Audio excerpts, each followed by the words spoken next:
Mga lugar na posibleng makaranas ng storm surge o daluyong pinaghahanda ni Pangulong Ferdinand Marcos Jr. Forced evacuation ay pinatutupad na sa ilang lugar sa Camarines Sur. Ilang establishmento magsasara dahil sa banta ng bagyong Pipito.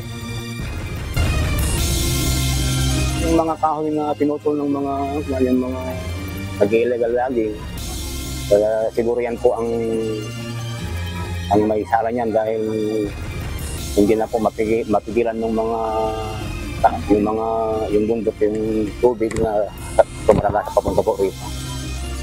Mga inanod na troso na nakasira sa tulay sa Gonzaga, Cagayan, inihinalang galing sa illegal logging. Kabuhayan ng mga residente apektado ng nawasak na tulay. Itong aming sinakyan na linya na ito mula sa Sukat hanggang ngayon dito sa Redemptorist ay magbubukas, mag-start ng operation. Bukas na ngayon, pero mag-start ng operation bukas ng alas 5 ng umaga. Unang biyahe ng tren sa mga bagong istasyon ng LRT1 Extension, aarangkada na simula bukas ng umaga. Pero we plan to send a letter. We plan to say why, and then I plan as well to submit an affidavit about the confidential funds. Under oath din naman yung affidavit na yan. Vice President Sara Duterte hindi dadalo sa susunod na pagdinig ng House Committee on Good Government and Public Accountability kaugnay ng issue ng confidential funds ng OVP.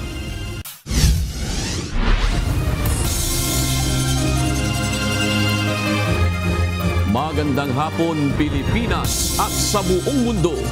Tayo po ay sa bayang napapakinggan sa Radyo La Verdad 1350, ang UNTV Radio. At una sa ating mga balita.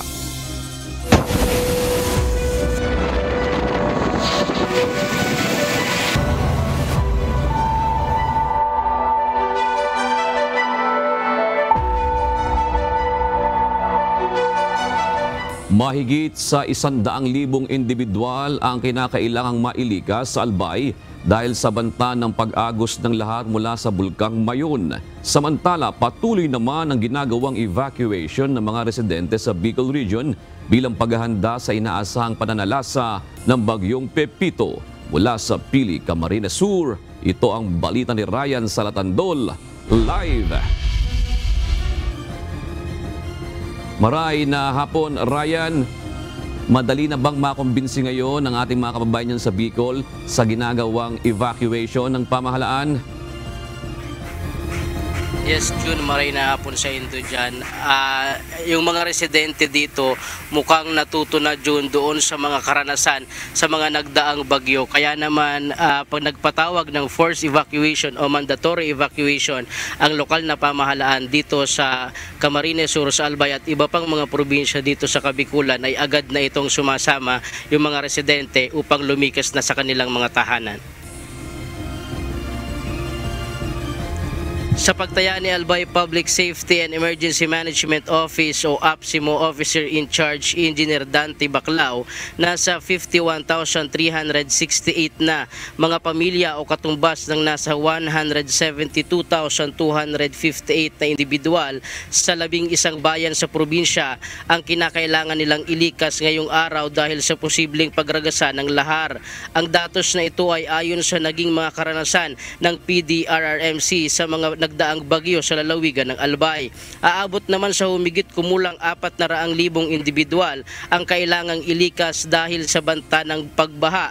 168,000 naman ang mga residente ang inaasahang ililikas na magmumula sa mga landslide prone areas sa probinsya. Naghahanda rin ang lokal na pamahalaan upang ilikas ang mga residenteng nakatira malapit sa mga dagat upang maiiwas sila sa posibleng storm surge sa kasagsagan ng bagyo.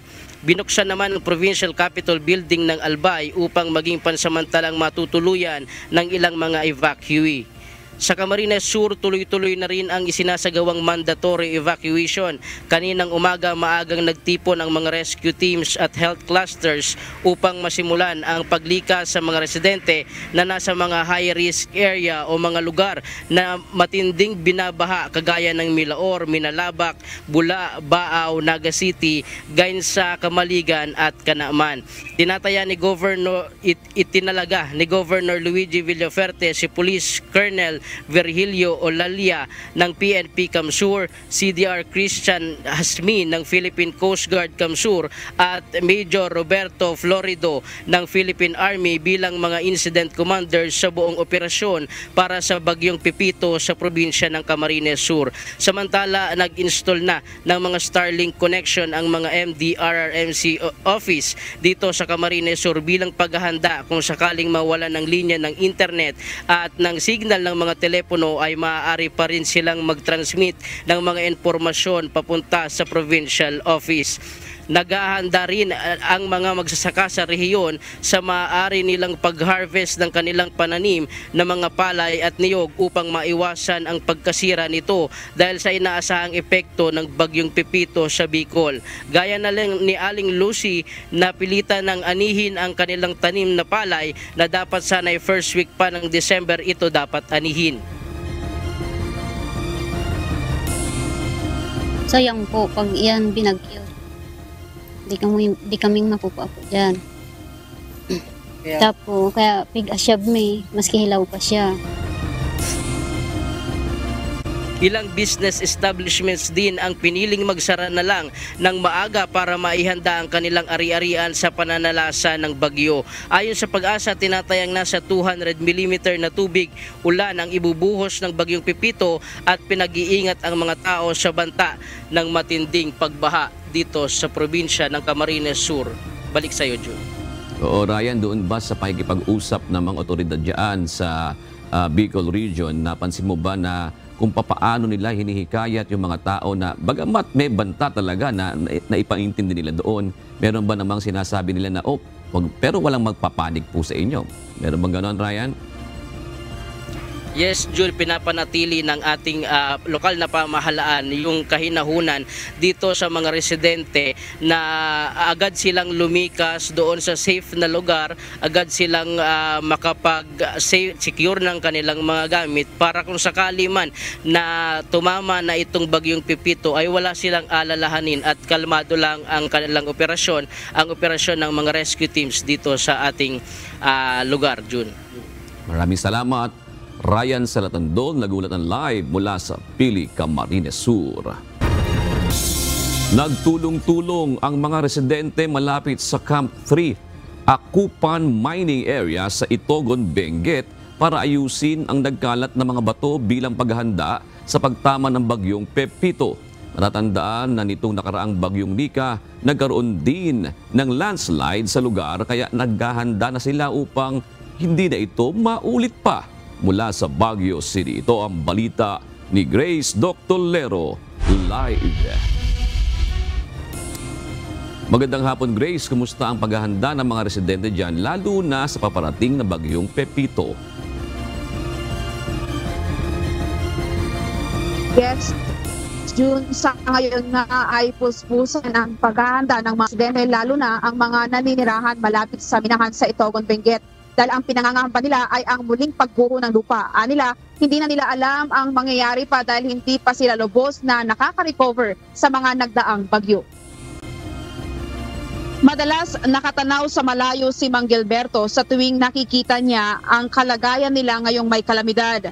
Posible kasing maapektuhan ng muling pagragasa ng tubig o sakaling magkaroong muli ng landslide sa lugar kung saan nakatayo ang kanyang bahay.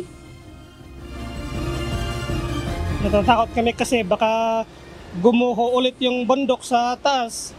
Baka madagdagan itong dating naibaba na gumuho na bundok. Talagang as in mahirap, ma'am. Problema kung saan ka kukuha ng next na gagamitin sa sa bahay. O nga may mga binigay yung mga sa pagkain pero yung gagastusin, yun ang problema. Wala siyang alam ngayon na pwede nilang tuluyan sakaling ma-wash out ang kanilang tinitirhan. Ayon sa pamunuan ng barangay, nasa 19 na bahay at ang occupant Camp 3 Elementary School ang posibleng maapektuhan sakaling muling rumagasa ang tubig o magkaroon ng landslide sa lugar. Matatandaan na may 13 pamilya o 47 individual ang inilikas noong kasagsagan ng bagyong Nika dahil sa pagguho ng lupa. Upang makaiwas at hindi maapektuhan ang mga bahay malapit sa ilog, nagsagawa ang mga residente ng bayanihan o binadang sa sarili nilang wika sa Cordillera. Ayon kay Kagawad Castillo Kiwang ng Barangay Virac, kahapon pa nagsimulang magbayanihan ang mga residente bilang pagsasamantala na maganda pa ang panahon. Sa listahan may 50 plus na residente dyan. Pinagsabihan ng mga tao na magbayanihan, ganito, magbadang-badang para ito ang short solution kasi baka darating yung isang bagyo na naman, delikado. Nasa 500 residente at ilang volunteers mula sa 6 na sitio ang nagtulong-tulong kabilang ang mga taga-sitio Camp 3, Camp 1, Tangtangadan, Camp 1000, Camp Lolita, Sitio Akupan at Camp 11 sa Barangay Virac. Kahit tirik ang araw, puspusan ang pag-alis nila ng mga putik at malalaking bato sa ilog mula sa nagdaang landslide noong Lunes kung saan gumuho ang malalaking bato sa ilog. Ayon kay Engineer Cyril Batkagan, ang head ng Local Disaster Risk Reduction Management Office ng Itogon, ito ay paghahanda rin sa paparating na bagyo upang may daanan ang tubig ulan na dala ng bagyong Pipito. Yung mga tao nagbabayanihan para ayusin yung daluyan ng tubig. Dapat maibaba nila yung mga bato at saka mga putik na nakatambak. Kasi pag may mga bagyo pang darating, siguradong tataas na naman yan. So ang ginagawa dyan, ida-downgrade.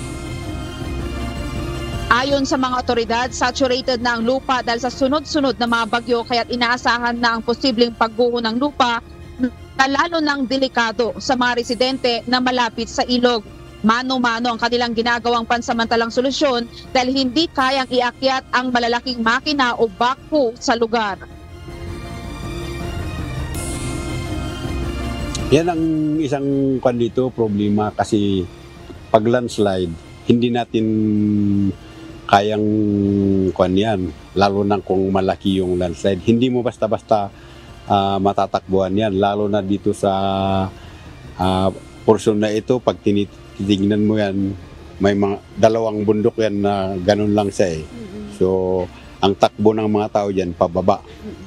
O susunod naman yung landslide. Hindi naman tataas yung landslide sa kanya. Talagang pababa rin siya. So, may hirapan yung mga taong tumakbo. June, umaasa ang mga residente na matulungan sila sa lalong madaling panahon para sa kaligtasan ng kanilang mga pamilya. Yan muna ang balita. Balik sa iyo, June. Sa tanong lang, Grace, hanggang ilang araw yung tinatarget nila para talagang at least kahit papaano, para maklear iyang lugar na yan dyan sa Itogon? Yes, June, tinanong natin yan kanina sa mga residenteng nagtutulong-tulong para nga doon sa pagsasaayos ng ilog. Sabi na nila, hanggat may araw at maganda ang panahon, ay sinasamantan na nila para maayos nga ito o ma-level pa downgrade yung ilog para nga hindi maapektuhan nitong mga bahay na malapit dito sa ilog. June. Maraming salamat, Grace Doc Tolero, nag-uulat live mula sa Baguio City. Naniniwala ang ilang mga residente sa bayan ng Gonzaga sa Cagayan na posibleng galing sa illegal logging ang mga troso na inanod ng baha at siyang nakasira sa tulay na siyang nagdurugtong sa bayan ng Gonzaga at Santa Ana. Puspusa naman ang pagsasaayos ng nasirang tulay na nag-iisang daanan patungo sa ibang mga bayan ng Cagayan. Mula sa Gonzaga, Cagayan, ito ang balita ni Ryan Lacanlale live. Ryan, kailan daw inaasahang maayos yung tulay dyan at may mga stranded na ba dyan na di makatawid? Monica, target ng LGU at DPWH na matapos hanggang mamayang gabi o kaya hanggang bukas ng umaga itong pagkukumpuni dito sa tulay. Kaya hanggang ngayon, puspusan ang kanilang ginagawa pagsasaayos dito. At kanina may mga nakita tayo dito sa kabilang bahagi sa galing ng bayan ng Gonzaga na maraming mga sasakyan na stranded. Pero yung relief goods na para dito sa Santa Ana ay nasa 2,500 ay na-stranded din. Kaya nakiusap ang LGU ng Santa Ana na pwedeng ilagak muna dito sa bayan ng Gonzaga yung mga relief goods at kapag umayos na o naging ayos na itong kalsada dito ay saka na lang nila unti-unting hahakutin yung relief goods para sa kanilang mga residente.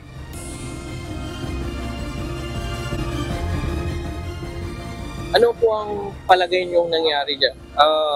May bundok na nagiba na landslide? Wala naman po, pero yung mga kahoy na pinutol ng yung mga nag-illegal logging, kaya siguro yan po ang may sala niyan dahil hindi na po mapigilan ng yung bundok, yung tubig na tumaraga sa papunta po rito.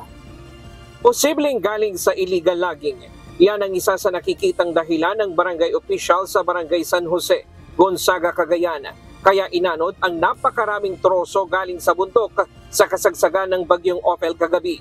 Ang mga troso ang bumara sa daanan ng tubig sa ilog.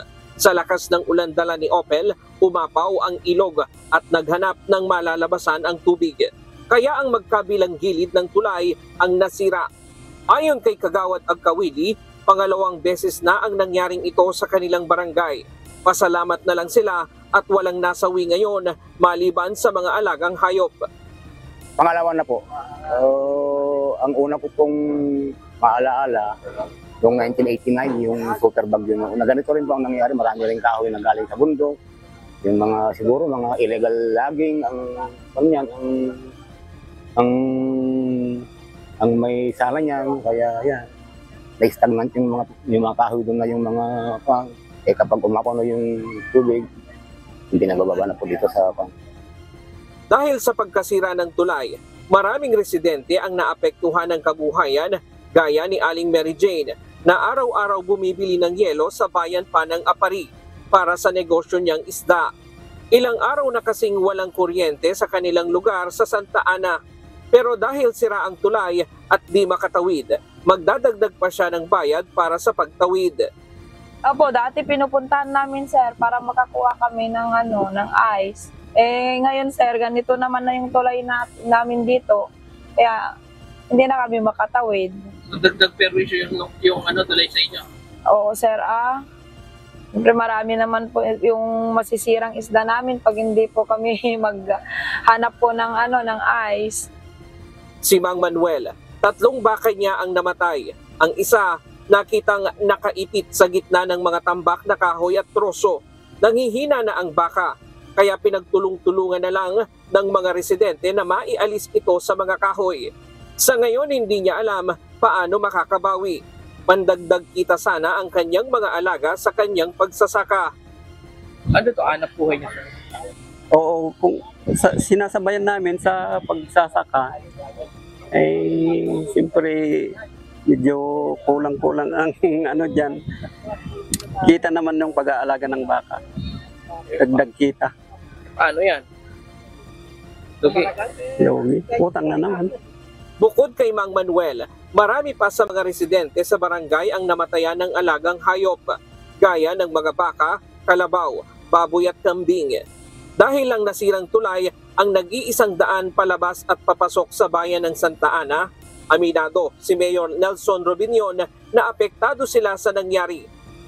Yung mga dapat na tulong na papasok, hindi makapasok. O yun ang medyo mahirap po sa amin. At saka sumabay pa yung signal na wala na kami signal. Habang minamadali ang pagkukumpuni sa tulay, ang mga residenteng papasok at palabas sa Santa Ana, kailangang tawirin ang ilog.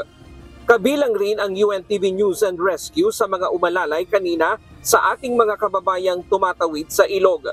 Tumulong din sila sa pamamahagi ng pagkain sa evacuation center. Monica, ang isa sa problema ng provincial government ngayon dahil noong bagyong Julian ay idiniklara na ang state of calamity sa probinsya ay ang kakulangan ng pondo dahil paubos na yung kanilang QRF, kaya patuloy silang nananawagan sa national government ng tulong para sa probinsya. At sa ngayon ay umabot na nga sa 67,400 ang mga naapektuhang individual o katumbas siya ng mahigit 30,000 pamilya dito sa probinsya ng Cagayan. Diyan muna ang latest mula dito sa Gonzaga, Cagayan. Balik sa iyo, Monica. Maraming salamat, Ryan Lacanlale. Nagbigay na ng direktiba si Vice President Sara Duterte sa mga kawani ng Office of the Vice President na maghanda para sa relief operations kaugnay ito ng posibleng pananalasan ng Bagyong Pepito ngayong weekend.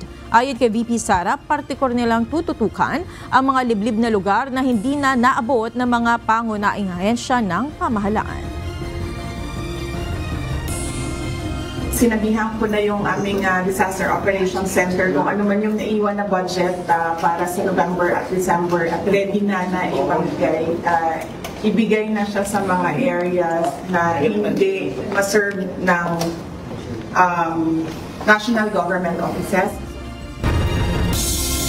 Naka-pre-positioned na ang mga ayudang food packs para sa mga maaaring maapektuhan ng Bagyong Pepito. Ayon sa Department of Social Welfare and Development, kasama na sa mga inihanda ang mga food packs sa mga lugar na tutubukin ng bagyo kabilang na Bicol Region at Region 8. Ito ang balita ni Mia Alonso. Dahil nga tayo ay nag-anticipate that Typhoon Pepito will bring rains in Regions 5 and Region 8, we have already spoken with our regional director to ensure na meron tayong adequate resources prepositioned in strategic areas in those regions. Sa pagpasok ng Bagyong Pepito sa Philippine Area of Responsibility, pinagpauna na ng Department of Social Welfare and Development ang mga prepositioned goods para sa mga maaapektuhan at tutumbukin ng bagyo. Ayon kay DSWD spokesperson ASEC Irene Dumlao, mayroong mga regional warehouse ang ahensya ng gobyerno kung saan maaari silang makapag-stock ng mga food packs para sa Visayas at Bicol. In Region 5 alone, we have almost 100,000 family food packs already prepositioned. In Region 8, we also have more than 80,000 family food packs prepositioned in those areas. But our Visayas Disaster Response Center, which is located in Cebu, continues to reinforce yung mga naka-preposition na yon. So ibig sabihin, as we speak, merong mga deliveries pa na dumarating ng region para madagdagan yung ating stockpiles. Ganun tayo naghahanda, no, aside of course from the continuous coordination with the local government units. Pag-amin ng opisyal, bunsod ng sunod-sunod na pagpasok ng bagyo ay nangaunti ang pondo ng ahensya kung kaya't humiling ng karagdagang budget for replenishment sa Department of Budget and Management. Well, in terms of funding naman, nais nating banggitin that we're very grateful to Department of Budget and Management because DBM has always favorably acted upon our request for the replenishment of our Quick Response Fund. Yung replenishment ng aming QRF enables the department to fulfill its mandate of providing immediate assistance to disaster-affected families. Dagdag ng DSWD na mayroong sufficient funds ang ahensya para tumugon sa mga pangangailangan ng mga maapektuhan ng kalamidad maging ng mga emergency. Ayon sa DSWD na natanggap na nila ang budget for replenishment mula sa DBM. That's correct. Yesterday, we have already received yung replenishment ng aming Quick Response Fund in the amount of 875 million. Nagpasalamat ang DSWD sa DBM sa patuloy na pagtugon sa kanilang panawagan na replenishment sa kanilang Quick Response Fund. Sa kasalukuyan, ayon sa Department of Social Welfare and Development, bilang paghahanda at patuloy na koordinasyon ng mga local government unit, mayroon pang inaasahang parating ng mga deliveries pangdagdag tulong sa mga rehiyong apektado ng kalamidad. Mia Alonso, UNTV News and Rescue. Diyos ang aming sandigan, serbisyo publiko ang aming pinahahalagahan. Umupo na bilang bagong pinuno ng Philippine Navy si Rear Admiral Jose Maria Ambrosio Espeleta. Nangako ang incoming Navy Chief na susunod sa itinatakda ng bagong dalawang maritime laws, ang Philippine Maritime Zones Act at Philippine Archipelagic Sea Lanes Act, lalo na ang ukol sa pagbibigay ng seguridad sa mga karatig sakop ng bansa o karagatang sakop ng bansa. Ito ang balita ni Nel Maribuhok. Such a reorientation also requires us to intensify our maritime security operations by strengthening our presence in our operational areas. Mas palalakasin ng Philippine Navy ang presensya nito sa mga karagatang sakop ng bansa. Ayon sa bagong Flag Officer in Command ng Hukbong Dagat ng Pilipinas ni Rear Admiral Jose Maria Ambrosio Espeleta, alinsunod ito sa direktiba ni Pangulong Ferdinand Marcos Jr. at Polisiya ng Department of National Defense na paghahanda sa external defense operations. Ayon sa incoming Navy Chief, mas magiging malinaw ngayon ang kanilang responsibilidad sa pagpapasa ng Philippine Maritime Zones Act at ng Philippine Archipelagic Sea Lanes Act. More importantly, it defines the scope of the Philippine Navy's areas of responsibility and allows us to project appropriate capabilities in our exclusive economic zones, which contribute to protecting sovereignty, promoting sustainable development, and securing future prosperity. Nangako rin ang bagong Flag Officer in Command na itutuloy ang modernisasyon ng Navy at ang cybersecurity capabilities nito. Nagpahayag naman ng tiwala ang Commander-in-Chief kay Rear Admiral Espeleta. But given your competence, your experience, and mental fortitude, I am confident you will continue to lead the Navy with integrity and surpass any challenges that you might confront. Ayon kay Department of National Defense Secretary Gilberto Teodoro, hindi maaaring diktahan ni numan kahit ng China ang Pilipinas sa ginagawang pagpapalakas ng kakayahang may pagtanggol ang teritoryo nito. We have the force of international law on our side, not merely Philippine law. China does not have the force of law on its side. It does not have right on its side. That's why they're leftists. Nel Maribuhok, UNTV News and Rescue, Diyos ang aming sandigan, serbisyo publiko ang aming pinahalagahan.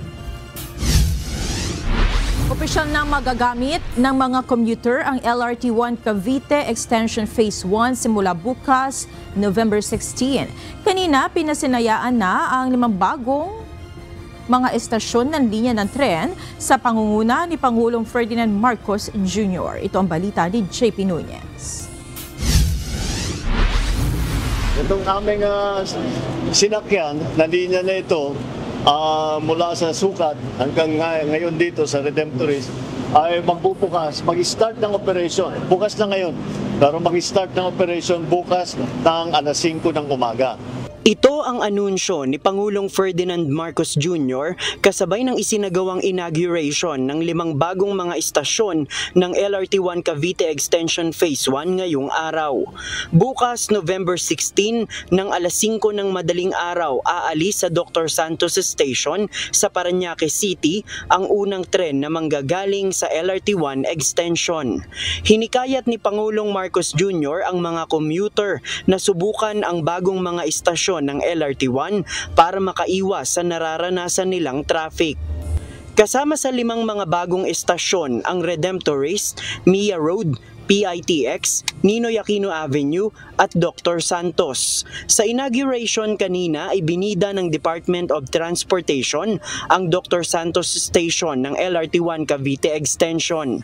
Sa lahat ng mga istasyon ng LRT1, ito lamang ang merong intermodal transport hub. Why are we launching this rail extension here at Dr. A. Santos Station is to highlight the intermodal transport facility available.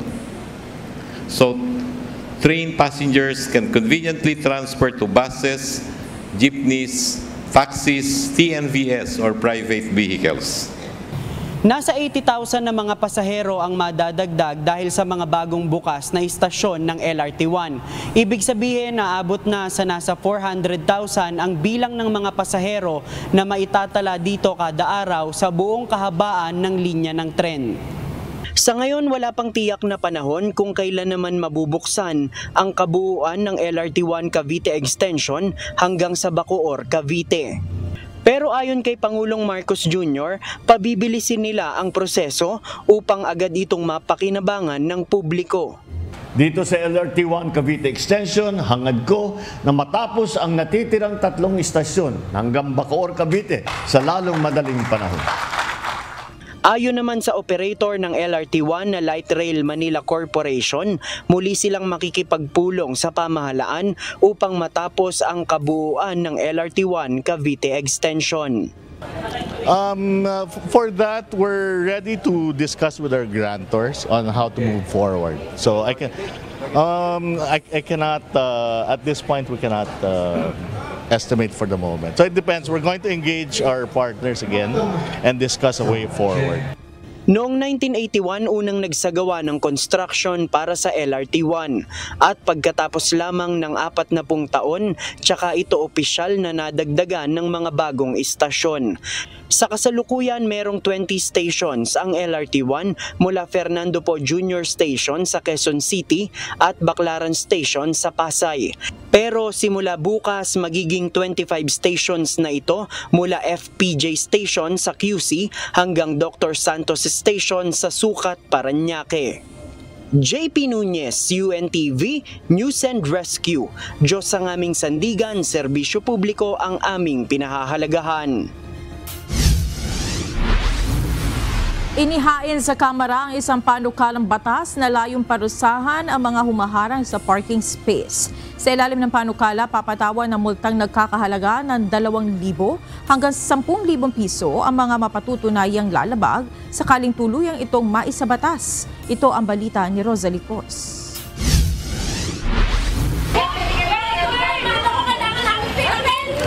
Nagresulta sa hindi pagkakaunawaan ang ginawa ng babaeng ito na tumayo sa parking slot ng isang sementeryo ilang linggo na ang nakalilipas. Nag-viral ang nasabing video kung saan makikitang sinigawan ng babae at pinagtutulak. Ang mga insidenteng ganito ang dahilan kung kaya't naghain na ng panukalang batas sa Kamara si Akbayan Representative Percival Sendanya. Layo ng House Bill No. 11076 o ang Mindful Parking Bill na ipaalaala ang pakikipagkapwa-tao at pagbibigayan at tuluyang ipagbawal ang pisikal na pag-okupa ng isang tao sa parking space para harangang makapag-park ang isang motor vehicle. We decided mukhang kailangan talaga na isang national legislation na ipinagbabawal prohibiting itong physical reservation ng mga parking spaces. Because apparently, yung madalas inaakala natin na common sense or common courtesy, mukhang hindi na masyadong common ngayon. Sakaling maisabatas, magpapataw ito ng parusa sa mga mapatutunayang lalabag kabilang na ang multang nagkakahalaga ng 2,000 hanggang 10,000 piso. Maaari ring suspindihin o pawalang bisa ang lisensya ng sangkot na driver. Damay rin sa parusa ang mga inuutusang maging parking space blockers. Maaari sila ma-penalize under this legislation kasi gusto natin na wag nilang gawin for their own safety. Sakaling maisabatas ang Land Transportation Office, ang pangunahing magpapatupad nito katuwang ang mga lokal na pamahalaan at pribadong establishmento. Sang-ayon naman ang karamihan ng kababayan sa panukalang ipagbawal ang physical reservation ng parking space.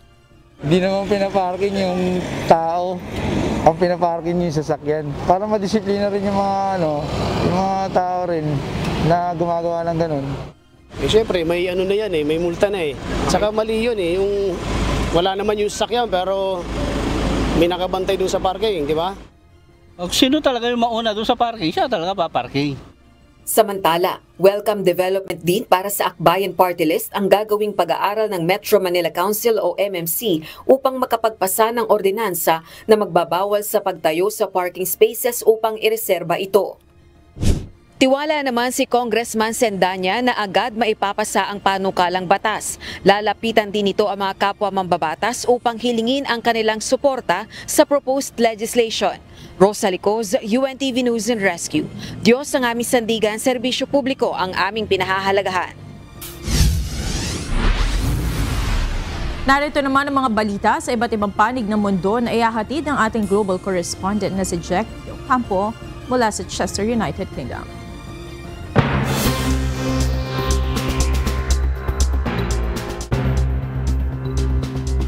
Yes, Monica, dumating na sina US President Joe Biden at Chinese President Xi Jinping sa Peru kahapon, November 14 para sa Asia-Pacific Economic Cooperation o APEC Summit. Nakatakda ring magpulong ang dalawa sa Sabado na maaaring maging huling harapang pagkikita nila bago bumaba sa pwesto si Biden. Layunin ng APEC Summit na itanuyod ang kalakalan at pamumuhunan sa rehiyon para sa pangkalahatang pag-unlad. Gayunpaman, nagdudulot ng pag-aalinlangan sa agenda ng pulong ang mga posibleng mga hakbang ni US President-elect Donald Trump na maaring magpabago ng direksyon ng ugnayan sa pagitan ng US at China. Ipatutupad na ng Los Angeles Unified School District ang cellphone ban sa mga paaralan simula February 18, 2025. Layunin nitong hikayatin ang mga estudyante na iwasan ang digital device dependency at mag-focus sa pag-aaral. Sakop ng ban ang mga cellphone, smartwatch, earbuds at iba pang Wi-Fi-enabled devices. Inatasan ang bawat paaralan na gumawa ng guidelines kung paano itatago ang mga device sa buong araw ng klase. Iiral ang ban mula sa pagpasok ng paaralan hanggang uwian. Exempted sa ban ang mga estudyanteng may health o special needs. Umabot sa mahigit 10 milyong kaso ng tigdas ang naitala ng World Health Organizations at Centers for Disease Control and Prevention noong 2023. Ang naturang bilang ay mas mataas ng 20% sa 2022 data. Isa sa tinitingnang dahilan nito ay ang hindi sapat na immunization coverage sa buong mundo. Ayon sa WHO, 83% lamang ng mga bata ang nakatanggap ng unang dose ng bakuna noong 2023 at 74% naman sa ikalawang dose. Dahil dito, nagkaroon ng malalaking outbreak sa 57 bansa. Karamihan sa mga ito ay nasa Africa. Batay sa datos, 107,500 ang namatay sa tigdas noong 2023. At yan ang mga balita mula sa iba't ibang panig ng mundo. Mula dito sa Chester, United Kingdom. Ako si Jack De Ocampo. Magandang gabi. Hindi pauunlakan ni Vice President Sara Duterte ang imbitasyon ng House Committee on Good Government and Public Accountability na dumalo sa susunod na pagdinig hinggil sa paggasta sa budget ng kanyang opisina at ng Department of Education nung siya pa ang namumuno sa kagawaran. Samantala, tinawag naman ni VP Sara na Best Dramatic Actor ang kanyang ama nang matanong ito kung kumusta ang kanyang naging performance nang humarap sa Quadcom probe noong Miyerkules. Ito ang balita ni Rosalie Cos. Pero hindi ako attend sa hearings na susunod. Walang plano si Vice President Sara Duterte na dumalo sa pagdinig ng House Good Government and Public Accountability sa November 20, 2024. Kaugnay ito ng investigasyon sa paggastos ng confidential funds ng Vice Presidente mula 2022 hanggang 2023. Gayun din ng Department of Education nang ito pa ang kalihim ng kagawaran noong 2023. Ginawa nito ang pahayag sa sidelines ng pagdiriwang ng ika-89 na anibersaryo ng OVP. Ayon sa pangalawang Pangulo, magpapadala ito ng sulat sa House panel kalakip ang sinumpaang salaysay kaugnay ng confidential funds. Pero we plan to send a letter. We plan to say why, and then I plan as well to submit an affidavit about the confidential funds. Under oath din naman yung affidavit na yan. And for all the others, we plan to tell them kung ano yung pwede nilang gawin sa akin. Gate pa nito, dumalo siya sa unang pagdinig ng House Good Government and Public Accountability matapos siyang imbitahan, ngunit hindi naman siya tinanong ng mga kongresista kaugnay ng issue. Matatanda ang tumangging mag-take ng oath o sumumpang magsasabi ng katotohanan sa pagdinig ng House panel ang pangalawang Pangulo. Noong November 13 ng personal na iniabot ng House Committee Secretary ang imbitasyon kay VP Duterte nang magtungo ito sa House Quadruple Committee hearing upang suportahan ng amang si dating Pangulong Rodrigo Duterte. Matipid naman ang naging reaksyon ng House Committee Chairperson na si Representative Joel Chua. Anya, handa pa ring ipagkaloob ng House panel ang karampatang paggalang sa posisyon at tanggapan ng pangalawang Pangulo. Kung ano man yung kanyang isusumite, pag-aaralan namin at babasahin namin. Kaya lang po, ang kagandahan po kasi pag kayo po yung ma-attend, pwede po kayong matanong para maklarify yung mga statement. Samantala, tinawag namang Best Dramatic Actor ng Vice President ang amang si dating Pangulong Rodrigo Duterte matapos kapwa dumalo sa pagdinig ng House Quadcom na nag-iimbestiga sa extrajudicial killings o EJ case ng anti-drug war ng nakalipas na administrasyon. Kaugnay ito ng kumakalat na video online kung saan binigyan ni VP Sara ng score na 12 ang kanyang tatay nang magtanong ito kung alin sa 1 to 10 rating ang naging performance sa pagdinig ng 4 House panels. Tumanggi naman si VP Duterte na ipaliwanag kung bakit Best Dramatic Actor ang taguri niya sa kanyang tatay Digong. Sabi niya, kumusta yung performance ko? And I said, the Best Dramatic Actor. So, rating from 1 to 10, sabi ko, you're at 12. But you mean it? He was really at 12 now? Yes. Bakit Best Dramatic Actor? Kayo na lang yung umintin. Ayon kay VP Sara, pumunta siya sa Quadcom hearing bilang suporta sa kanyang ama at tiyaking nasa maayos itong kondisyon kahit ilang oras nang nakasalang sa hearing. Rosa Licoz, UNTV News and Rescue. Diyos ang aming sandigan, serbisyo publiko ang aming pinahahalagahan. Inalis na sa serbisyo ng Philippine National Police ang 11 opisyal at tauhan ng Special Action Force sa Zamboanga. Ito'y may kaugnayan sa moonlighting o illegal na pag-e-escort sa Chinese national sa Ayala noong Mayo. Ito ang balita ni Leia Ilagan. Hindi po nangimi ang ating Chief PNP. This is a reaffirmation po ng desire po ng PNP to uphold the integrity po ng ating serbisyo sa ating mga kababayan na hindi natin ito tolerate ang sino man na mag-violate po ng rules and regulations po ng PNP. Inaprubahan na ni Philippine National Police Chief, Police General Romel Francisco Marbil, ang rekomendasyon ng Internal Affairs Service na alisin na sa serbisyo ang 11 opisyal at tauhan ng PNP Special Action Force sa Zamboanga dahil sa pagmumoonlighting. Ayon kay PNP Public Information Office Chief, Police Brigadier General Jean Fajardo, ito'y matapos na pirmahan kanina ni General Marbil ang dismissal ng mga ito. Kabilang sa natanggal sa pagkapulis ay ang 7 commissioned officer o opisyal at 4 na non-commissioned officer. Kinabibilangan ang mga ito ng isang lieutenant colonel, 4 na kapitan, isang lieutenant, isang executive master sergeant, 2 senior master sergeant, isang corporal at isang patrolman. Hinawakan po ng Internal Affairs Service itong investigation at pagkatapos po ng ilang buwan po na pag-iimbestiga ay napatunayan po na guilty po itong 11 na PNP personnel, kasama na po dyan yung 2 nahuli po na nagmumoonlighting as security escort po ng isang Chinese national at 2 niyang anak. Paliwanag ni General Fajardo, matapos ang isinagawang investigasyon, napatunayang guilty sa kasong grave misconduct, grave dishonesty in the performance of duty, at conduct unbecoming of a police officer ang 11 pulis.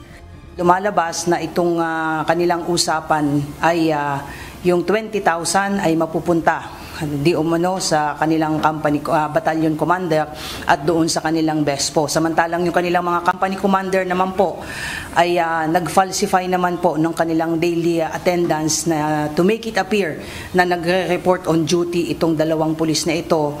Sinabi din ng general na bukod sa 11 pulis, mayroon pa aniyang isa na nasuspindi lamang ng 31 araw, habang 3 naman ang nakaligtas at hindi nakasuhan.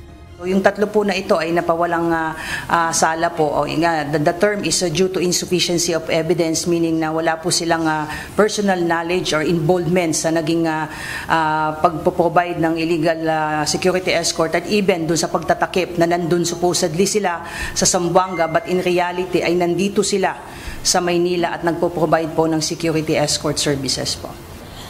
Dagdag ni Brigadier General Fajardo, hindi tinotolerate ng pamunuan ng pambansang pulisya ang mga maling ginagawa ng mga pulis. Buwan ng Mayo nang mahuli ang 2 pulis matapos na magsuntukan sa Ayala, Alabang. Matapos ang investigasyon, napag-alaman na parehong pulis ang mga ito na nagsasagawa ng iligal na pagbabantay sa isang Chinese national. Leia Ilagan, UNTV, News and Rescue. Diyos ang aming sandigan, serbisyo publiko ang aming pinahahalagahan.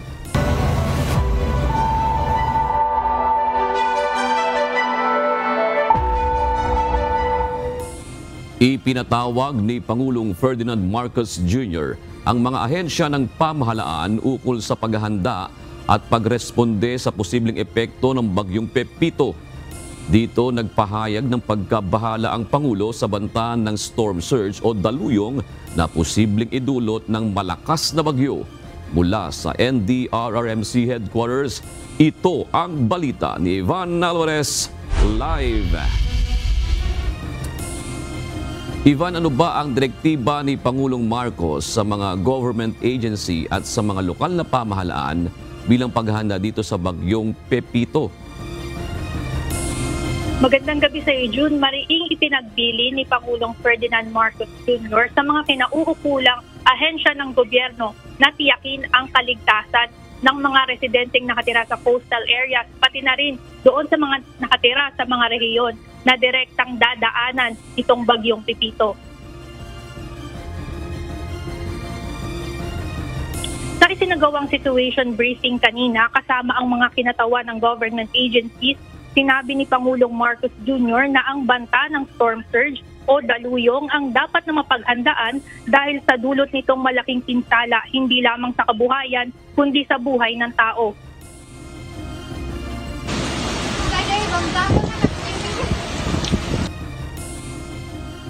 Because we have to, the communities that are within the storm surge areas have to do other things besides just prepare for strong winds and heavy rain. Kasi pagpasok ibang effect niyan. So people have to we have to get them to the high ground. It's not enough to move them away from the sea. We have to get them to high ground. That's the only thing that we can do when there is a storm surge. Sa ulat ng Pag-asa kay Pangulong Marcos, maaaring magdulot ng 3-meter storm surge ang bagyong Pepito sa Kabikulan maging sa bahagi ng Eastern Visayas at Quezon Province. Paliwanag ng mga otoridad, ang 3 meters na storm surge ay katumbas ng isang palapag na building. Ngunit maaari pa itong tumaas kung sakaling mas lumakas pa ang bagyo. Kaya naman binigyan diin ng Pangulo ang agarang pag-evacuate sa mga residenteng malapit sa dagat at ilipat sila sa malayo na lugar na may higit 5 meters ang elevation. The only way to battle a storm surge is to go up. Pagka medyo matibay-tibay yung building, pwede kang umakyat and just let the storm surge come in. Pero kung walang ganun na shelter, kailangan umalis sila dun sa area na yun. Ayon naman kay Interior and Local Government Secretary John Vic Remulla, dapat mabigyan na rin ng babala ang mga alkalde sa Metro Manila dahil naman sa malaking posibilidad ng mga pagbaha dulot ng malalakas na ulang dala ng bagyong Pepito. Kasama ang Metro Manila sa mga lugar sa Luzon na maaaring mapuruhan o maapektuhan ng malawak na rain band ng bagyo. Samantala, tiniyak naman ng Department of Social Welfare and Development na may sapat pa ring food packs at non-food items sa mga rehiyon sa gitna ng sunod-sunod na bagyong dumadaan sa bansa. So yung lagi hong tinatanong kung kaya pa ho natin. Kaya ho natin because we just got our QRF. Ayon naman kay Armed Forces of the Philippines Chief of Staff General Romeo Bronner, may sapat na assets sa lupa, dagat at himpapawid sakaling kailangan sa mga relief operations at rescue mission. Paulit-ulit ang bili ng Pangulong Marcos na agad na ibaba ang impormasyon at babala tungkol sa bagyo at ilagay ito sa worst case scenarios, Hindi upang manakot, kundi mahikayat ang mga tao na lubusang paghandaan ang nakaambang kalamidad. June, tiniyak rin ng Pangulo na nakahanda ang lahat ng government agencies, pati na rin ang mga assets sa mga mangangailangan ng tulong at pati na rin sa mga isasagawang relief missions at clearing operations pagkatapos ng bagyo. Yan muna ang latest mula dito sa Quezon City. Balik sa inyo dyan, June. Maraming salamat, Ivan Alvarez. Hindi pa man tuluyang nararamdaman ang epekto ng bagyong Pepito sa probinsya ng Camarines Norte, nagpatupad na ng forced evacuation ng ilang mga lokal na pamahalaan. Mula naman sa Daet Camarines Norte, ito ang balita ni Brian Baldarahe, live. Brian, sa mga lugar ba dyan sa Cam Norte ang nagsagawa na ng forced evacuation at gaano bang karaming residente dyan ang dinala na sa mga evacuation center? Yes, June, patuloy ngayon ang pagkalap ng datos ng Provincial Disaster Risk Reduction and Management Council kaugnay sa mga pamilyang inilikas na nga dito sa bayan ng Vinsons at Daet dahil nga sa paghahanda sa posibleng pananalasa ng bagyong Pepito dito sa probinsya ng Camarines Norte. Sa bayan ng Daet, June, 5 barangay na ang pwersahang inilikas ng mga otoridad. Kabilang dito ang mga barangay ng Bagasbas, Awitan, San Isidro, Gubat at Mandulungan. Habang sa bayan naman ng Vinsons, nagsagawa din ng forced evacuation sa mga barangay ng Sula, Sabang at Catbalogo.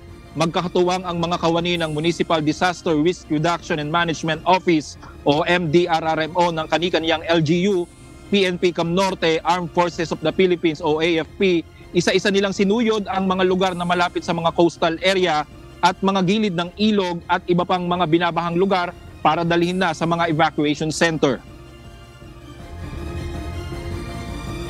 Ang operasyon natin sasagawa ngayon ay forced evacuation. Kasi ayaw sumama ng mga nasa critical areas dahil mainit pa naman daw. Walang hangin, ang ganda ng panahon.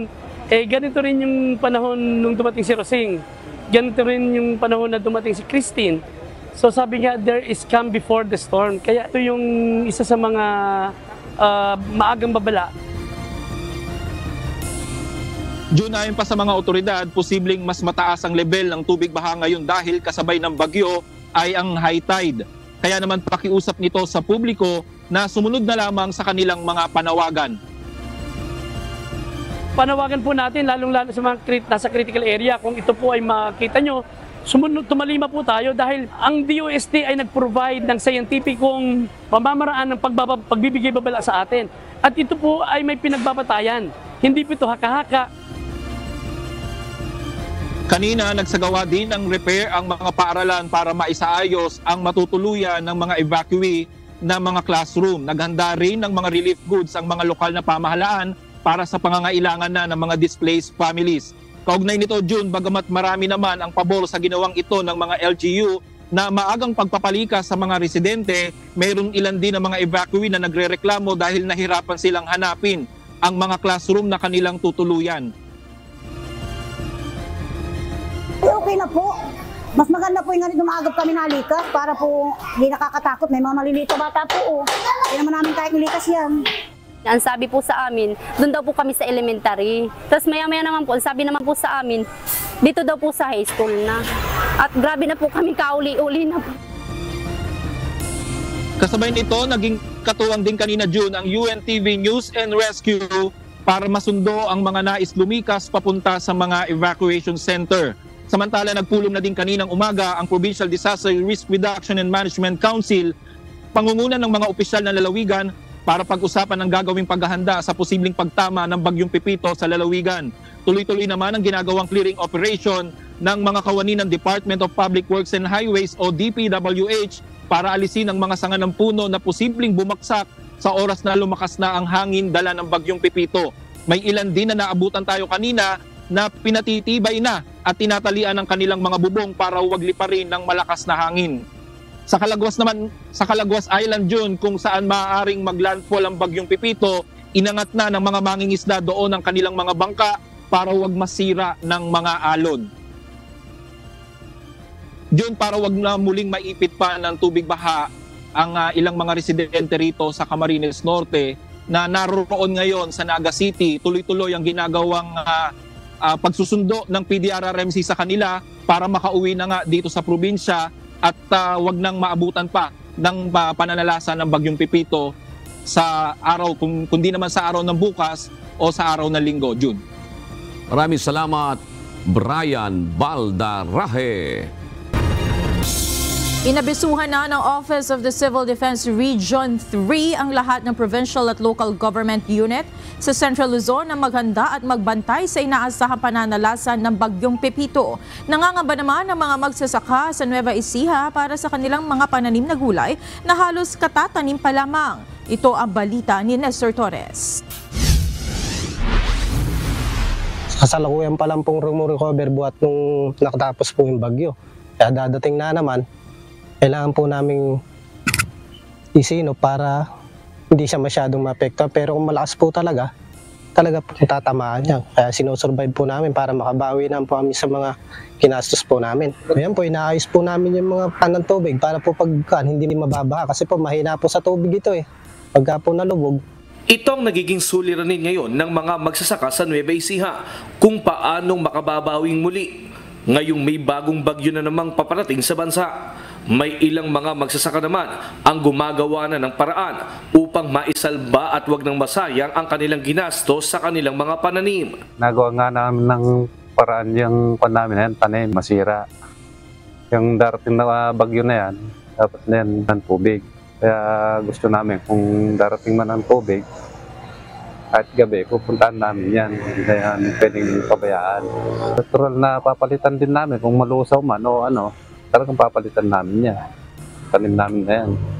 Tagal pang kanyan, lipat na yan. Susunod na buwan pa yan. Nagtatali na po kami ngayon ng kamatis at para po hindi po sama ko ng hangin. Gagawin po namin ng paraan kahit paano po para po maipan po yung gastos po namin. Mahingi po kami ng konting tulong po. Samantala, sa probinsya naman ng Aurora, unti-unti pa lang silang nakababalik sa kanilang kani-kaniyang normal na pamumuhay. Kailangan na ulit nilang maganda para sa pagdating ng Bagyong Pepito. Isa rin po kami sa naging sentro ng bagyo ng nakaraang mga bagyong nagdaan.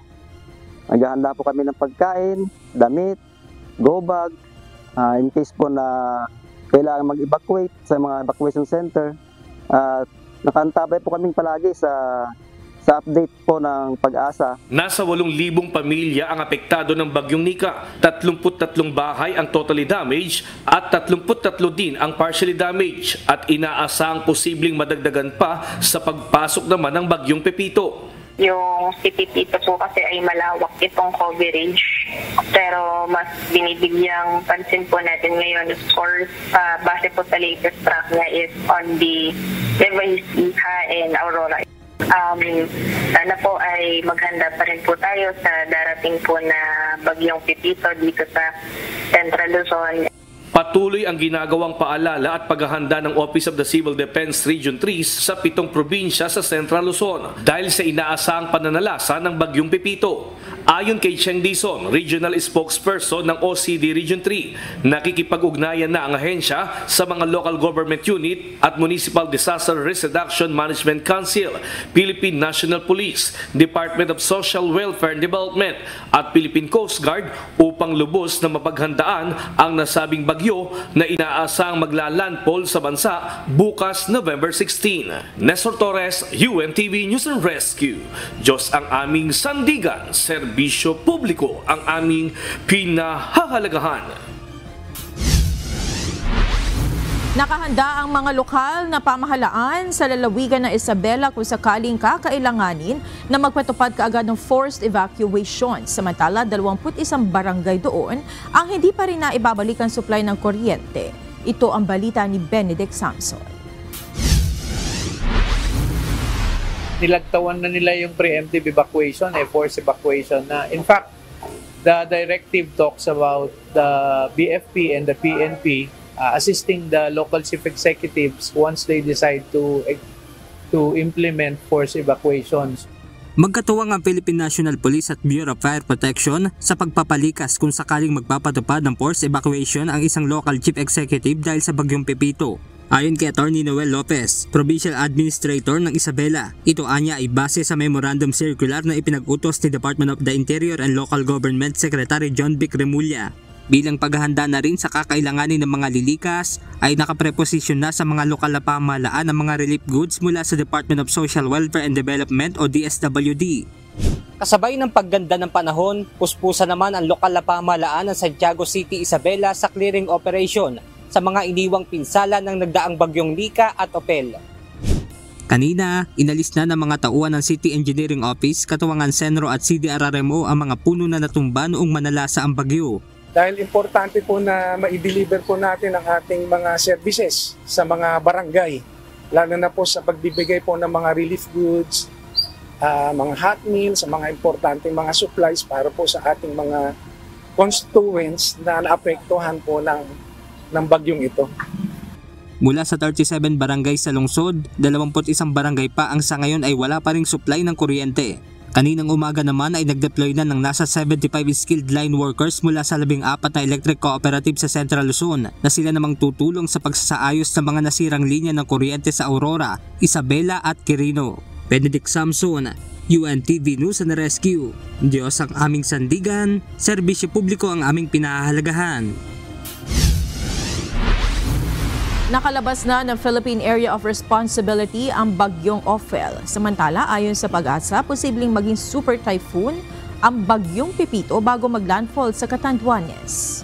Para sa iba pang detalye, narito ang Assistant Weather Chief ng Pag-asa na si Engineer Chris Perez.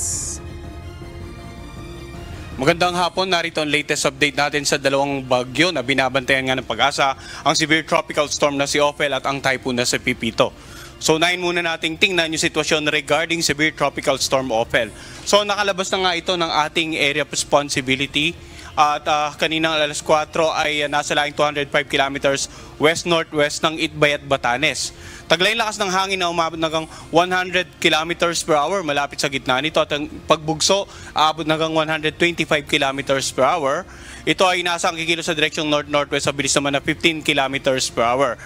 Subalit, bagamat nakalabas na ito ng ating air responsibility, dahil yung malawak na radius nito ay inaasahan pa rin natin, may nakataas pa rin po tayong wind signal number 1 dito sa may bandang dulong Hilagang Luzon. So makikita natin sa forecast track natin ng bagyong si Ophel, posible nga by tomorrow early morning ay muli itong pumasok dito sa halos northwestern boundary ng ating air responsibility. Tawarin itong Taiwan hanggang sa humina tuluyan bilang isang low pressure na lamang by Monday.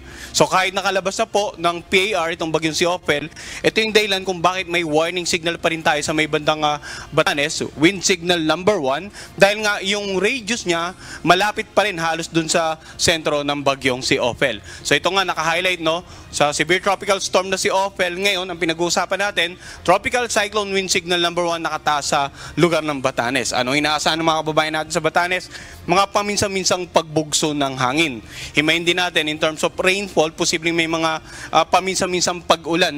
So as much as possible, makinig pa rin sa update ng Pag-asa patuloy sa bagyong si Ophel or patungkol sa bagyong si Ophel at patuloy pa rin makipag-ugnayan sa kanilang local government at saka local disaster risk reduction managers para sa patuloy na disaster risk preparation and mitigation measures.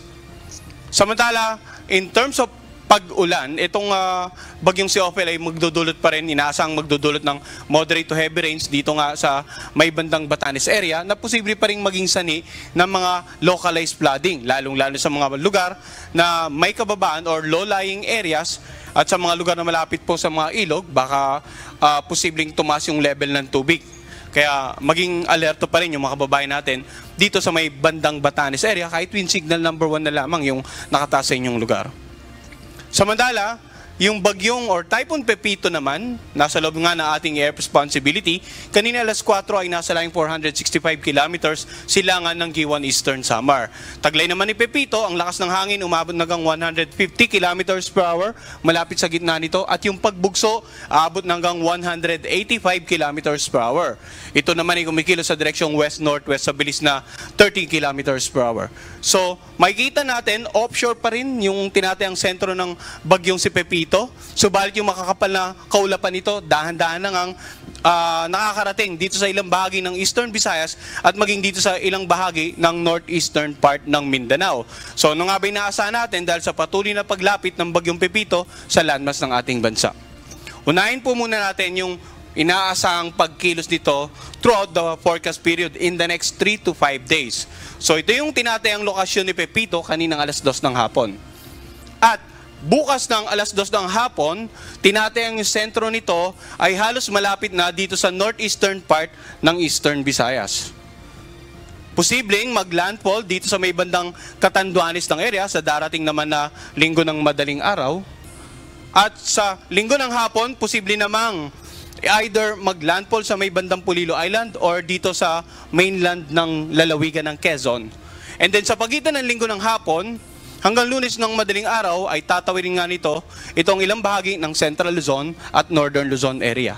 Hanggang sa tuloy nito makalagpas ng ating landmass sa darating na Lunes ng madaling araw at tuloy ang makalabas ng ating area of responsibility sa darating naman na Lunes ng hapon. Ngayon, ano nga ba yung pinakikita ng ating forecast track? Ang bagyo hindi lamang isang tuldok, hindi lamang itong sentro na ito.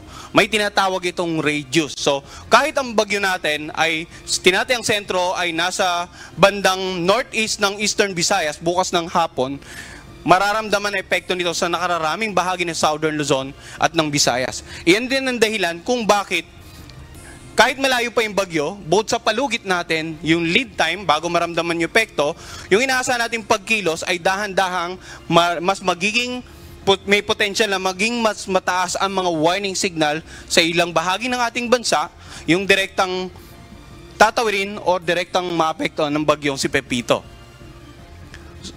So ngayon, himay naman natin ano yung mga wind signal na nakataas sa ilang bahagi ng ating bansa. Wind signal number 2, dito nga sa eastern portion ng Northern Samar at northeastern portion ng Samar, naka-highlight ng blue. Pag wind signal number 2, ang ating pong palugit or lead time na tinatawag ay nasa 24 hours. So simula ngayong alas 2, kanina alas 2 ng hapon, hanggang alas 2 bukas ng hapon, yun yung palugit natin.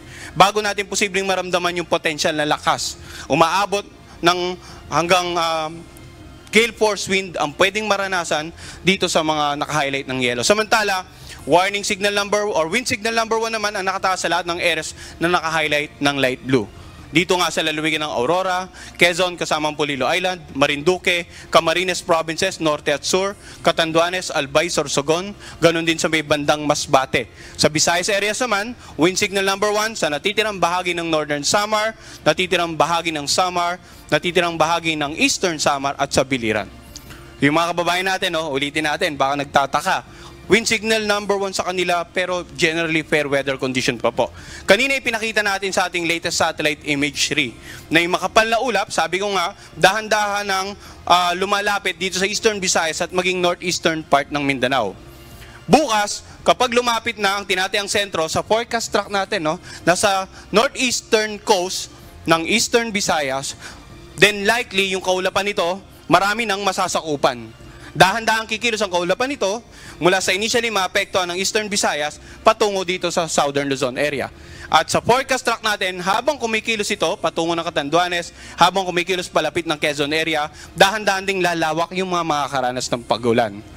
Maaaring ngayon wala pa kayong nararanasan pag-ulan, Wind signal number 1, 36 hours naman ang palugit natin. Simula alas 2 ngayong hapon, hanggang alas 2 ng hapon bukas, 24 hours.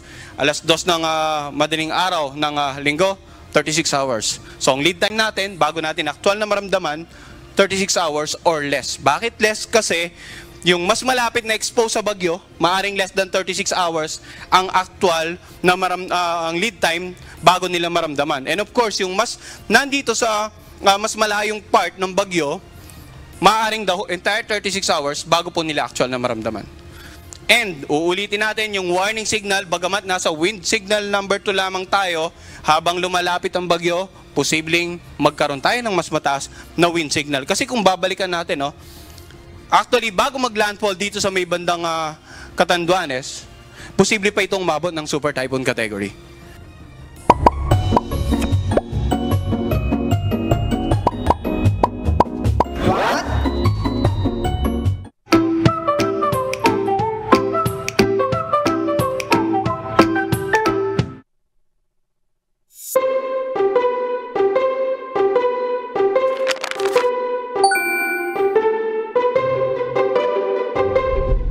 kaalaman po, alam nyo ba, may sikreto po ang mga pelikula tungkol sa iPhone.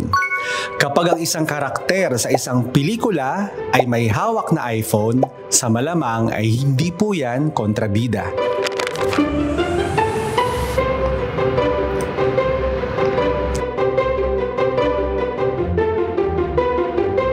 Tama ka.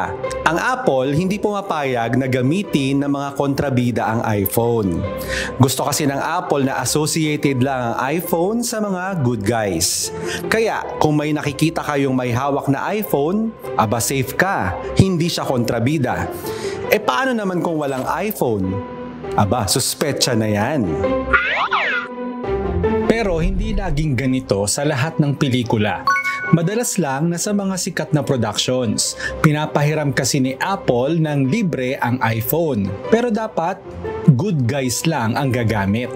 May ilang pagkakataon ding makikita ang kontrabida ang may hawak ng iPhone kapag hindi sponsored o libre ang gamit nila. Kaya next time po, pag manonood kayo ng pelikula, tignan nyo kung ano yung hawak ng mga tao o yung mga karakter sa pelikula. Kapag naka-iPhone siya, sa malamang, mabait yon. Pero kung hindi siya naka-iPhone, sa malamang, kontrabida yon. Sana po may natutuhan kayo at laging tatandaan, mapalad po ang tao na nakakasumpong ng karunungan at ang tao na nagtatamo ng kaunawaan.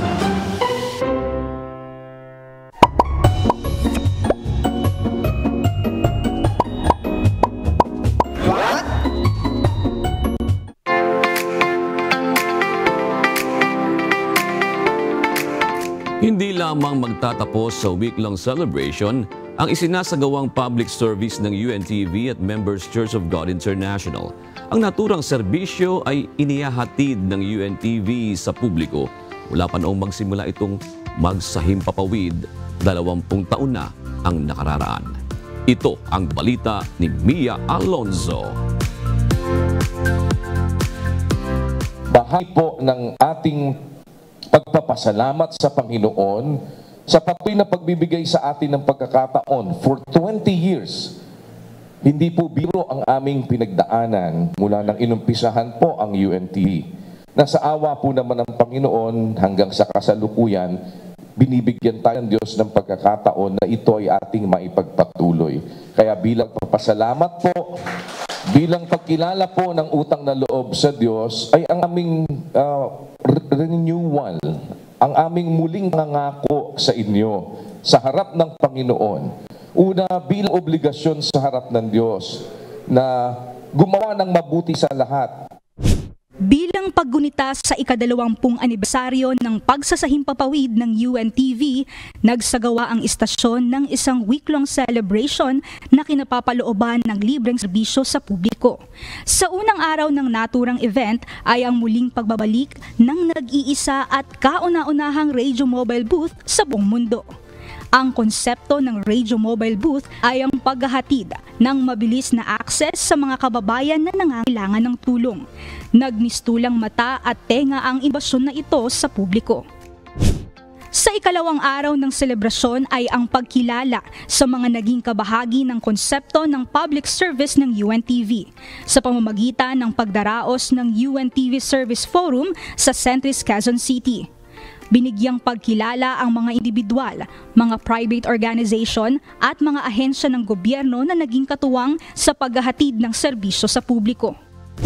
Pagsapit naman ng ikatlong araw ng event ay nagsagawa ang UNTV at Members Church of God International ng libreng serbisyo para sa mga solo parents sa himpilan ng MCGI Charity Center sa Marikina City. Bahagi ng serbisyo ang paghahatid ng libreng medical consultation, pagbabahagi ng libreng gamot, paghahandog ng awitin at gift packs upang kilalanin at makapaghatid serbisyo sa mga magulang na mag-isang nagtataguyod sa kanyang mga anak. Sa isinagawang public service naman sa ika-4 na araw, mga lolo at lola naman ang naging bida sa ginanap na libreng serbisyong medikal. Nakapagbahagi rin ng mga libreng gamot at gift packs para sa kanila. Kasabay ng pagdaraos ng naturang event ay ang pagbisita ni Mr. Public Service Kuya Daniel Razon upang magpaabot ng mensahe sa ginanap na Senior Citizens Day. Ako Ako po ay laging mayroong espesyal na puwang sa puso ko ang mga matatanda. Una, matanda na din po ako. At ang akin po kasing mga lolo at lola ay talagang tumanda ng matanda. Sinilip din ito ang Radio Mobile Booth na kasamang nagbibigay serbisyo publiko sa MCGI Charity Center sa Marikina City. Ang Radio Mobile Booth ng UNTV ay isang himpilan ng stasyon na nakita natin mula pa kasi nung nagpasimula tayo sa pagiging isang mamamahayag, nakikita na natin yung talagang pangangailangan ng access ng mga tao. Doon sa maaaring malapitan nila, doon sa maaaring makatulong sa kanila. Ang sa atin naman ay mailapit ang serbisyo sa kanila. Hindi dito nagtatapos ang public service na ipinagkakaloob ng UNTV sa pakikipagtulungan ng Members Church of God International dahil marami pang mga napipintong plano at proyekto upang maipagpatuloy ang kawanggawa at pagtulong sa kapwa. Marami tayong nasa kaisipan na ibig nating maisagawa. Subalit tinitingnan natin kung alin yung maaaring bibigyan ng daan ng Panginoon para sa atin na maisakatuparan.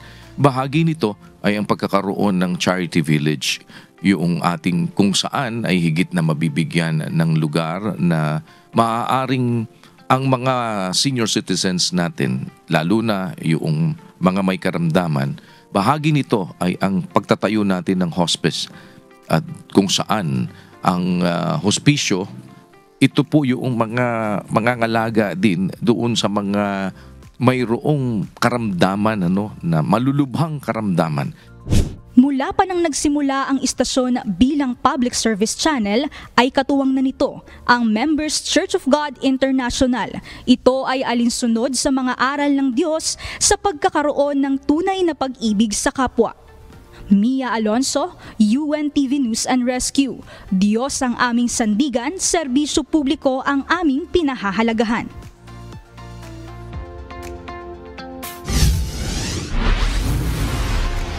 20 taong pagseserbisyo publiko, 20 taong inobasyon sa larangan ng pamamahayag. Ganito mailalarawan ang inilakbay ng UNTV. Ating tunghayan na naging muling pag-arangkada ng UNTV Radio Mobile Booth na naghatid hindi lamang ng pinakabagong mga balita kung hindi may kasama ng public service.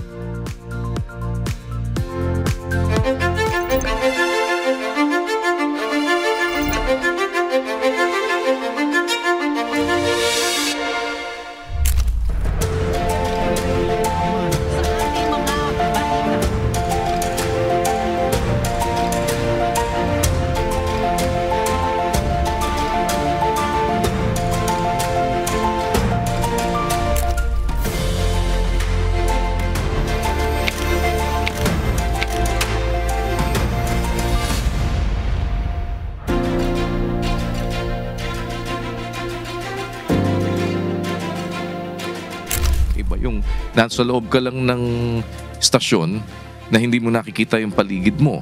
Iba yung nandoon ka mismo sa aktwal na lugar kung saan nangyayari yung iba't ibang mga bagay na ikaw mismo ang nakakasaksi. Magandang umaga, Luzon, Visayas at Mindanao. Oras natin, 5:17 in the morning. Ako po si Annie Rentoy. Hindi kinagagalak mong makasama sa programang Hataw Balita ngayong araw na ito. Sakay ng UNTV Radio Mobile Booth na narito ngayon sa harap ng tanggapan ng Commission on Elections dito po sa Palacio del Gobernador. Magandang tanghali mga kasambahay. Ngayon po ay araw ng Lunes, November 11, 2024. Tayo po ay sabayang nakapakinggan dito sa Radyo La Verdad 1350 ang UNTV Radio.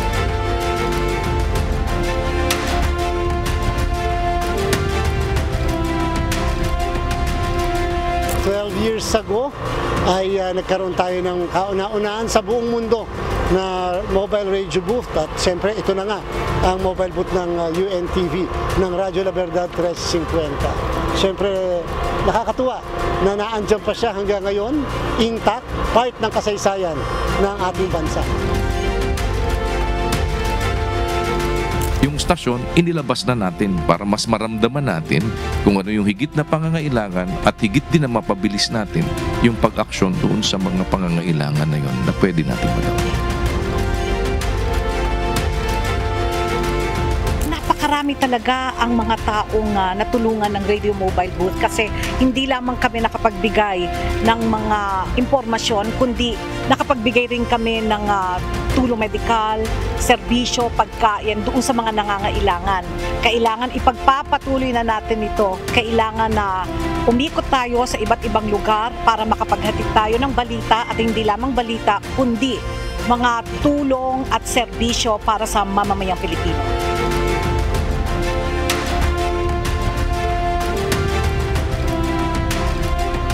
Very exciting, iba siya from all the interviews that I've done.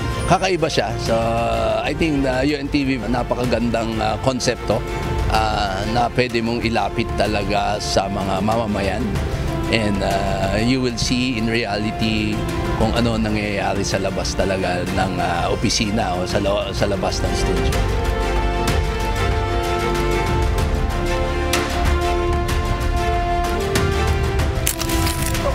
Napakaganda na initiative ng UNTV because na ipapakita natin kung paano tayo tumutulong sa ating mga kababayan, na ipapamamalita agad sa publiko kung ano yung mga serbisyo na naipapaabot sa mga kababayan po nating nangangailangan.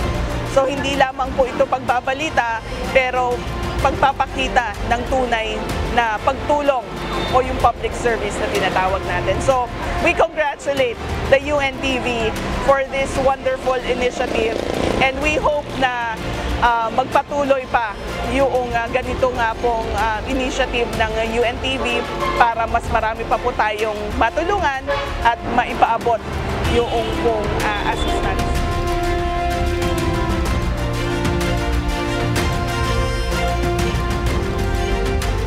Nag-start po tayo sa ating ika-20 taon ng ating panibago po na pag-ikot ng Radio Mobile Booth. Ito po ngayon ay susundan na ng ating po namang Mobile Dental and Optical Clinic. Kaya yan po ay magiging magkasama sa kanilang pagbiyahe.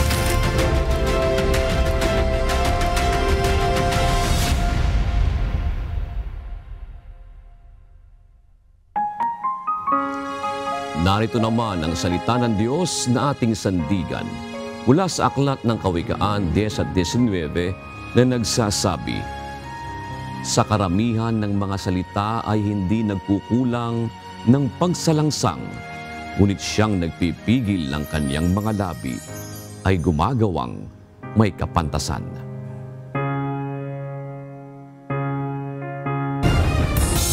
At yan ang naging kabuuan ng ating balitaan ngayong gabi. Aming inilahad ng buong katapatan kung paano namin nasaksihan.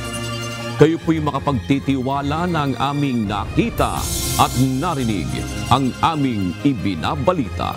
At dito po sa UNTV, Diyos ang aming sandigan, serbisyo publiko ang aming pinahahalagahan.